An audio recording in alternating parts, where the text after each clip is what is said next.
Hello केम छो बधा मजामां? बधाने मारा जय श्री कृष्ण। आज आपणे कच्छी खारी भातनी रेसिपी लई आव्या छीए। हवे अमारा कच्छमां कांई पण नानुं मोटुं फंक्शन होय के कोई पण फेमिली मेम्बर भेगा थाय ने एटले के शुं बनावशुं तो के खारी भात बनावी नाखो। એટલે ખારી ભાત અમારી એક ટ્રેડિશનલ રેસીપી તમે કહી શકો, બહુ સરસ થાય છે। હવે ઘણા લોકો એને મસાલા ભાત કહે છે, પણ આજે આપણે તપેલામાં બનાવશું કે તપેલામાં છૂટા ખારી ભાત કેવી રીતે બનાવવા। હવે તમે આને કુકરમાં પણ કરી શકો છો, પણ અત્યારે આપણે તપેલામાં છૂટા ભાત બનાવશું ખારી ભાત। તો તેની રેસીપી જોઈએ।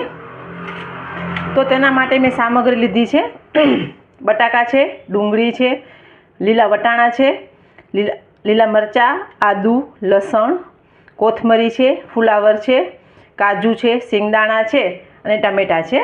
પહેલાં સામગ્રી બતાવી દઉં, પછી આગળની પ્રોસેસ બતાવું। મીઠું છે, મરચું છે, હળદર છે, આ તમાલપત્ર અને ખડા મસાલા તમને બતાવી દઉં। આ વઘારનું મરચું છે, જે આખા મરચાં કહેવામાં આવે છે। પછી આ બાદિયા ફૂલ છે,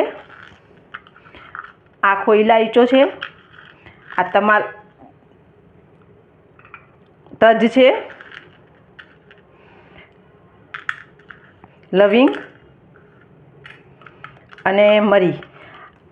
અમારા ગુજરાતી કચ્છી ખારી ભાતમાં ગરમ મસાલાનો જ બહુ મહત્ત્વ છે। ગરમ મસાલો એટલે પીસેલો કે દળેલો ગરમ મસાલો નહીં, આ ખડા મસાલા છે એનો ટેસ્ટ સરસ આવે છે।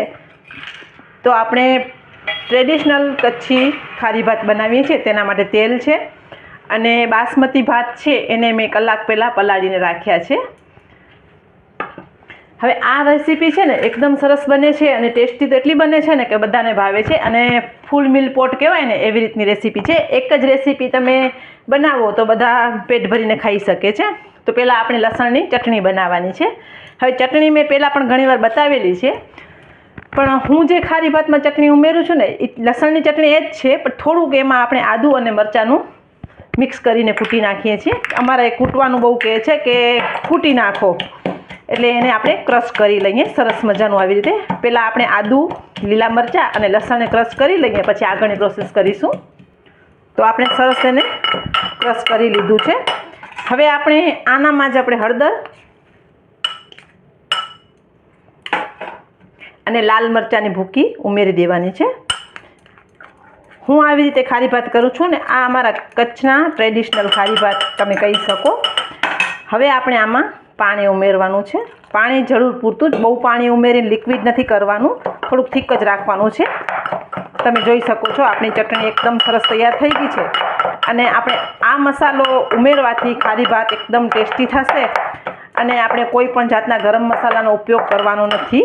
જો તમે કચ્છી ખારી ભાત બનાવો તો આ જ મસાલો ઉમેરવાનો છે, કોઈ બહારના મસાલા કે મસાલા પેકેટવાળા મળે છે એ નથી ઉમેરવાના। હવે આપણે આગળની પ્રોસેસ જોઈએ। તો તપેલામાં બનાવવાના છે, તો આપણે તપેલું પહેલાં લઈ લીધું છે અને ગરમ કરવા મૂકીએ। અહીંયા થોડુંક મોટી સાઈઝનું તપેલું લેવાનું છે, મેં મોટી સાઈઝનું થોડુંક લીધું છે, કારણ કે ભાત એકદમ સરસ છૂટા થાય છે તપેલામાં। તો પહેલાં આપણે એમાં તેલ ઉમેરી દઈએ। તેલનું પ્રમાણ થોડુંક આપણે લેવાનું છે, થોડુંક વધારે લેવાનું છે એમ। અને સાથે સાથે આપણે કચ્છી આપણે ગુજરાતી કઢી પણ શીખશું આજે।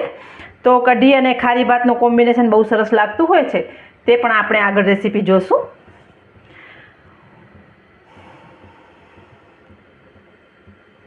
તેલ સરસ ગરમ થાય પછી આપણે આગળની પ્રોસેસ કરીશું। હું મારા ઘરમાં સિંગ તેલનો ઉપયોગ કરું છું, એટલે સિંગ તેલ જ્યારે પણ તમે ઉપયોગ કરો ત્યારે સરખું ગરમ કરવાનું, નકર એક જાતની સ્મેલ આવે છે। આપણે વઘારનું મરચું ઉમેરી દઈશું, તમાલપત્ર, બાદિયા ફૂલ, ઇલાયચો, તજ, લવિંગ અને મરી ઉમેરી દઈશું। આપણે ખાસ આ વઘાર કરવાનું છે, અને આનાથી જ અમારા ખારી ભાતનો ટેસ્ટ સરસ આવે છે। હવે આપણે ડુંગળી લઈ લીધી છે, ડુંગળીને મેં સરસ કટ કરી લીધી છે। ડુંગળી કટ થઈ જાય, ડુંગળી સતળાઈ જાય થોડીક, બહુ નથી સાંતળવાની, પણ સાંતળવાની છે, કાચો ન રહે એનો ટેસ્ટ, એ ખાસ ધ્યાન રાખજો કે થોડીક ગુલાબી થાય ત્યાં સુધી આપણે ડુંગળીને સાંતળી લેશું। ડુંગળી સતળાઈ જાય એટલે આપણે જે લસણનો આ ચટણી બનાવી છે મસાલો એ ઉમેરવાનો છે। એકદમ ઇઝી છે અને ટેસ્ટી બને છે. તો અમારે ખારી ભાત બહુ જ ફેમસ છે. તો તમે પણ તમારા ઘરે આ રેસીપી બનાવજો અને બધાને ખુશ કરજો. હવે ખાસ વાતનું ધ્યાન રાખવાનું છે કે આ જે ચટણી છે ને એને થોડીક સાંતળવાની છે, કે એમાં જે લસણનું કે આદુનો કચાશ ટેસ્ટ હોય એનો સતરાઈ જાય અને ટેસ્ટ સરસ આવે અને કાચું ન લાગે. એટલે એ વાતનું ખાસ ધ્યાન રાખજો. હવે આપણે એમાં વટાણા મેં ધોઈ લીધા છે. વટાણા ઉમેરી દઈએ. બટાકા મેં ધોઈ લીધા છે. બટાકાને ઉમેરી દઈએ. ગેસને મેં ધીમું કરી નાખ્યું છે. ફુલાવર પણ મેં ધોઈને જ લીધી છે. બધું શાક ધોઈને સરસ લેવાનું છે અને તમને જે ગમતા હોય એ શાક તમે આમાં ઉમેરી શકો છો. હું તો ઘણીવાર ચણાની દાળ પણ ઉમેરતી હોઉં છું. કુકરમાં કરીએ તો ચણાની દાળ જલ્દી ચડી જાય છે, તપેલામાં થોડીક વાર લાગે છે. સાથે સાથે આપણે સિંગદાણા, હળદર નાખી દીધી છે આપણે, એટલે હળદર ઉમેરવાની જરૂર નથી અત્યારે. સાથે આપણે થોડીક કોથમરી અત્યારે ઉમેરી દઈશું. ટામેટા પછી ઉમેરવાના છે. અત્યારે આપણે શાકના ભાગનું અને રાઈસના ભાગનું મીઠું ઉમેરી દઈએ. મીઠું પછી આપણે એકવાર ચેક કરી લેવાનું છે. હવે જેટલા ભાત હોય એના 3 ગણું પાણી અત્યારે ઉમેરવાનું છે. જો કુકરમાં કરતા હો તો જેટલા ભાત લીધા હોય, આપણે 1 વાટકી ભાત લીધી હોય, તમે જો આ વાટકી ભાત લીધી હોય તો 2 વાટકી પાણી ઉમેરવાનું કુકરમાં કરો તો, અને તપેલામાં કરો તો 3 વાટકી પાણી ઉમેરવાનું.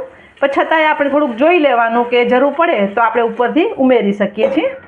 હવે આપણું શાક થોડુંક બફાઈ જાય અને પાણી ઉકળી જાય પછી આપણે એમાં રાઈસ ઉમેરશું. એકદમ ટ્રેડિશનલ રેસીપી છે, બહુ ટેસ્ટી બને છે. તો થોડુંક પાણી ઉકળે પછી આપણે એમાં રાઈસ ઉમેરીએ. અને મેં તમને કીધું એમ કે મોટું તપેલું જ લેજો કે ભાત સરસ છૂટા થાય. તો આપણે એકવાર જોઈ લઈએ. આપણું પાણી સરસ ઉકળી ગયું છે અને શાક પણ થોડા બફાઈ ગયા હશે. થોડુંક ધ્યાન રાખવાનું અને આ પાણીને આપણે ટેસ્ટ કરી લેવાનું. જો પાણીમાં મીઠું બરાબર હશે તો રાઈસમાં મીઠું બરાબર થશે. અત્યારે મારું મીઠું એકદમ પરફેક્ટ છે. તો અત્યારે જે મેં આ ભાત ધોઈને રાખ્યા છે, અત્યારે મેં બાસમતી રાઈસનો ઉપયોગ કર્યો છે. તમે જો ઘરમાં જે તમારો ઉપયોગ કરતા હો એ રાઈસ તમે લઈ શકો છો. તો આને મેં કલાક પહેલાં પલાળીને રાખ્યા હતા. આપણે ભાત ઉમેરી દીધા છે અને છતાંય તમને જો પાણી ઓછું લાગે તો તમે બીજું વધારાનું પાણી ઉપરથી ઉમેરી શકો છો. ભાત ચડી જાય પછી જ આપણે એમાં ટામેટાં ઉમેરવાના છે. તો આપણે ભાતને ચડવા દેશું.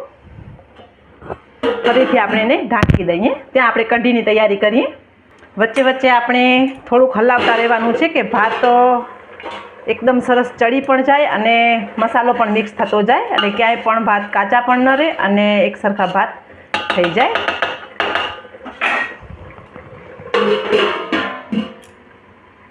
તો આપણા ભાત થઈ રહ્યા છે. તો સાથે આપણે કઢીની તૈયારી કરી લઈએ કે અમારે કચ્છમાં કે ગુજરાતમાં તમે ગુજરાતી કઢી કહો ને એ કઢી આજે આપણે બનાવીએ છીએ. તો તેના માટે આપણે છાશ લીધી છે. ઘાટી સરસ ખાટી છાશ લીધી છે. ઘાટી પણ છે અને ખાટી પણ છે. સાથે સાથે આપણે વઘારનું મરચું અને તમાલપત્ર, લવિંગ છે, તજ છે, લીમડો છે, લીલા મરચાં છે, આદુ, ગોળ, ખાંડ છે, જીરું, હિંગ, કોથમરી મારી ફેવરેટ, મીઠું છે, ચણાનો લોટ છે અને મૂળા છે. તો આજે આપણે મૂળાની કઢી બનાવશું. હવે અમારે અહીંયા કને મૂળાની કઢી બને છે, ભજીયાવાળી કઢી બને છે અને કેળાની કઢી બને છે. પણ અત્યારે આપણે મૂળા સરસ આવે છે તો મૂળાની કઢી બનાવીએ. તો તેના માટે આપણે સામગ્રી લઈ લીધી છે. તો થોડુંક નીચે મિક્સર કરવાનું છે. મિશ્રણ કરી લઈએ. પહેલાં સૌથી પહેલાં આપણે ચણાનો લોટ લીધું છે અને ખાસ ધ્યાન રાખજો કે કઢીમાં છાશ ઘાટી પણ હોવી જોઈએ અને ખાટી પણ હોવી જોઈએ. ને અત્યારે આપણે વ્હાઈટ કઢી બનાવીએ છીએ, યલો કઢી નથી બનાવતા. તો આપણે જે મિશ્રણ કરવાનું હતું તે આપણે કરી લીધું છે. અને આ કઢી તમે ઘીમાં બનાવશો તો બહુ ટેસ્ટી બને છે. તો આપણે પહેલાં મિશ્રણ કરી લીધું છે ને હવે આપણે કઢીનું વઘાર કરી લઈએ. પછી આપણે જોઈતું પાણી એમાં ઉમેરશું, પણ અત્યારે આટલું જ આપણે મિશ્રણને ઘટ રાખવાનું છે. તો આપણે એક પેન લઈ લીધું છે. હવે તમે કઢી વઘારમાં કોઈ પણ જાતનું વાસણ લઈ શકો છો, તમારા પાસે જે હોય. અત્યારે આપણે એમાં ઘી ઉમેરીએ છીએ. ઘીનું પ્રમાણ બહુ જરૂર નથી, થોડુંક જ લેવાનું છે. સાથે સાથે આપણા રાઈસ પણ રેડી થઈ રહ્યા છે. અમારે ગુજરાતી કચ્છી ભાણું હોય ને ત્યારે અમારા કચ્છમાં ખારી ભાત, કઢી, બાજરાના રોટલા હોય, ગોળ હોય, છાશ હોય, પાપડ હોય, મરચાં અને ડુંગળી હોય એટલે અમારું ભાણું કમ્પ્લીટ થઈ જાય છે. તો આપણે પણ એવી જ રીતે કરીએ છીએ કે કઢી અને ખારી ભાત બહુ સરસ લાગતા હોય છે. ઘી ગરમ થાય એટલે પહેલાં આપણે એમાં થોડુંક જોઈ લેવાનું, જીરું તતડે પછી જ આપણે આગળની પ્રોસેસ કરવાની છે. થોડુંક આપણું ઘી ગરમ થઈ જાય પછી જ આપણે કરીશું. જરાક મેં જોવા માટે જીરું નાખ્યું છે. આપણું ઘી સરસ ગરમ થઈ ગયું છે. સાથે આપણે થોડીક હિંગ લઈ લેશું. આપણે લીમડાના પાન લીધા છે, થોડાક એમાં નાખી દેવાનું વઘારમાં, થોડુંક લીમડું આપણે કઢીમાં આવી રીતે નાખી દઈશું. વઘારનું મરચું છે, તમાલપત્ર છે, તજ અને લવિંગ લીધું છે. તો આપણે સરસ વઘાર કરી લીધું છે. હવે જે આપણે આ છાશનું મિશ્રણ બનાવેલું છે એ મિશ્રણ એમાં ઉમેરી દઈશું. ઘીનું પ્રમાણ બહુ વધારે નથી રાખવાનું, જો બહુ વધુ રાખશો ને તો બહુ ઘી લાગતું હોય છે. હવે આપણે જરૂર પ્રમાણે પાણી ઉમેરશું. જેટલી તમને પતલી કરવી હોય એટલો તમે પાણી ઉમેરી શકો છો. આપણે વ્હાઈટ કઢી જે લગ્ન પ્રસંગે બનતી હોય છે ને એ જ કઢી બનાવીએ છીએ. સાથે આપણે એમાં મૂળા ઉમેરી દઈશું. મૂળાને મેં ધોઈને છાલ કાઢી લીધી છે અને સમારી રાખ્યા છે. સાથે લીલા મરચાં છે, આદું લીધું છે. આદું તમે નહીં નાખતા હો કદાચ, પણ હવે તમે આદું નાખીને કઢી બનાવો છો, તમારી કઢી બહુ સરસ બનશે. એને થોડુંક આવી રીતે છીણી લેવાનું છે. છીણીને થોડુંક તમે કઢીમાં ઉમેરજો. તમારો કઢીનો ટેસ્ટ લગ્ન પ્રસંગમાં જે તમે જમો છો ને એવો જ આવશે. સાથે આપણે મીઠું પણ ઉમેરી દઈશું. હવે કઢીમાં છે ને ટેસ્ટ પ્રમાણે પહેલાં મીઠું ઉમેરી દઈ પછી આગળ વાત કરીએ. મીઠું હંમેશા જોઈને કરવાનું, કેમ કે વધુ થઈ જશે તો ભાવશે નહીં અને ઓછું હશે તો પણ નહીં ભાવે. હવે કઢીમાં ગોળ અને ખાંડ બેનો ઉપયોગ થાય છે. અમારે ગુજરાતી કઢી હોય છે એ ખાટી મીઠી હોય છે. તો પહેલાં હું થોડી ખાંડ લઉં છું અને થોડુંક હું ગોળ ઉમેરું છું. પછી આપણે ખટાશ મીઠાશ ચેક કરીને સર્વ કરવાની હોય છે.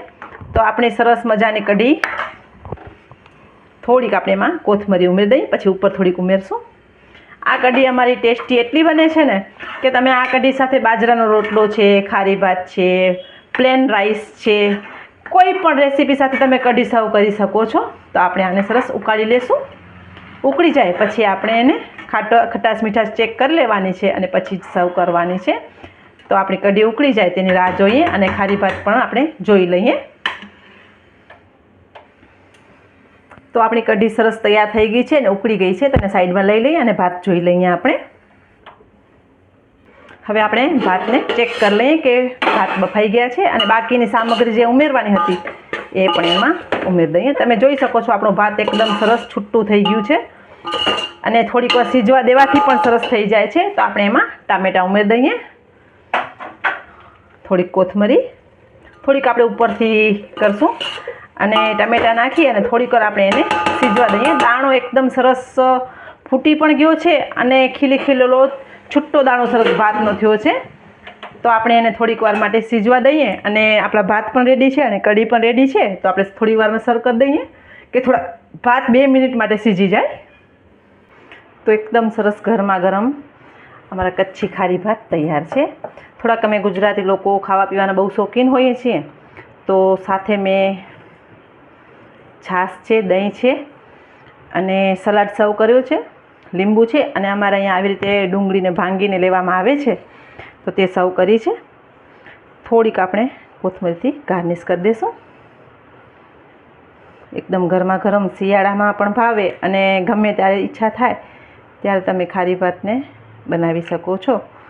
અત્યારે મેં તપેલામાં બનાવ્યા છે. તમને જો કુકરમાં બનાવવા હોય તો તમે કુકરમાં પણ બનાવી શકો છો.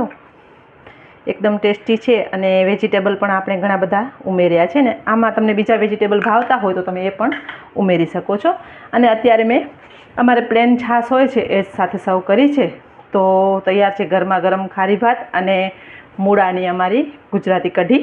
તો બહુ ટેસ્ટી બને છે. તમે પણ તમારા ઘરે ચોક્કસ આ રેસીપી બનાવજો. બધાને મારા જય માતાજી.